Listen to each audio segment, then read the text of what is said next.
Once you taste these sourdough buns, you will wonder how you ever settled for store-bought. They taste like they're from the bakery because, well, they kind of are, your bakery. They're slightly crispy on the outside, nice and soft and buttery on the inside, and they won't last for weeks at room temperature. And that's a good thing because they won't have a list of preservatives longer than your grocery receipt. So let's make them.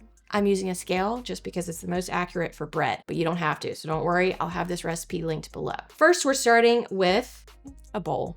Obviously, zero your bowl out if you're using a scale. And then I'm gonna put in my milk. This is slightly warmed, just warm to the touch. You could also leave it room temperature, but you don't wanna add cold milk because that will slow down the fermentation and can even harden our butter. Now goes in my very soft butter, which I've cut into chunks so I can mix it more easily. Active sourdough starter, salt, and sugar.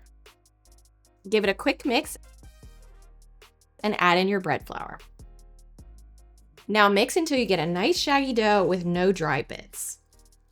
And this should be a minimally sticky ball. So if it's overly sticky, maybe because your starter was more liquidy than mine, or maybe your measurements were slightly different, just throw in a little bit of flour until it's nice and easy to work with.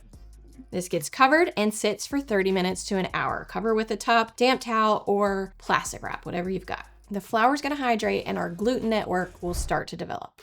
All right, so it's been 30, 40 minutes. I'm not usually too exact about this. I'm gonna do 3 sets of stretches and folds about 30 minutes apart. And this is how I do it, just in a circle till I get all the way back around. All right, so top back on, and in 30 minutes, I'll do this again, and then one more time. Wet hands.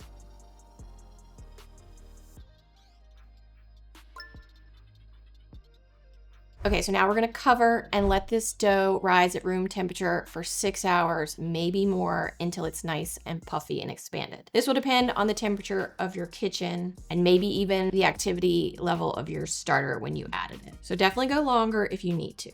You'll know this is ready when it's noticeably puffy and expanded. And don't worry about the fact that there's dairy in this and you're leaving it at room temperature. Active sourdough starter, luckily, is full of good bacteria and wild yeast. And these naturally suppress harmful pathogens and are gonna acidify your dairy at that. We're also not leaving this forever at room temperature. After this rise time, if you don't wanna bake your buns that day, or if you're like me and you just want more fermentation for deeper flavor and more health benefits, you're gonna put this dough directly into your fridge and you're gonna keep it there for about 8 to 12 hours overnight, whatever, and you're gonna shape your buns the next day. Otherwise, once this has risen, we will shape our buns. All right, so now it's either the same day or you've decided to cold ferment these overnight. Turn the dough out onto a lightly floured surface and divide into either hamburger or hot dog buns.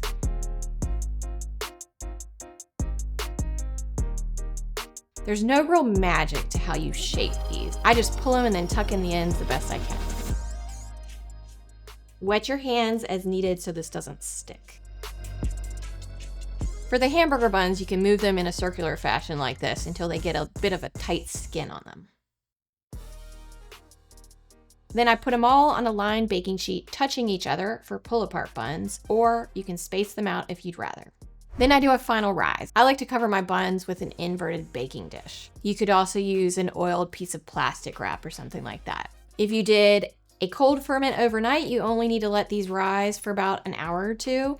Otherwise, you'll let them rise for about 2 to 3 hours at room temperature. They'll get kind of puffy and slightly springy to the touch. And if you ever have to skip this step, you might not get as fluffy of a bun, but it'll still be tasty. And now bake. Brush with some melted butter, or just be like me and take your whole stick of butter and rub it on there. Back in the oven. These look amazing. All right, let's see if I can get one of these without burning myself. Even if I do, it'll be worth it. Taste test. These are so good I could cry. There's something about them where you just want to keep eating them even though you haven't even put something on them. So I hope you enjoy these and can avoid store-bought a lot, or at least some. Remember to eat real food. I'll see you next time.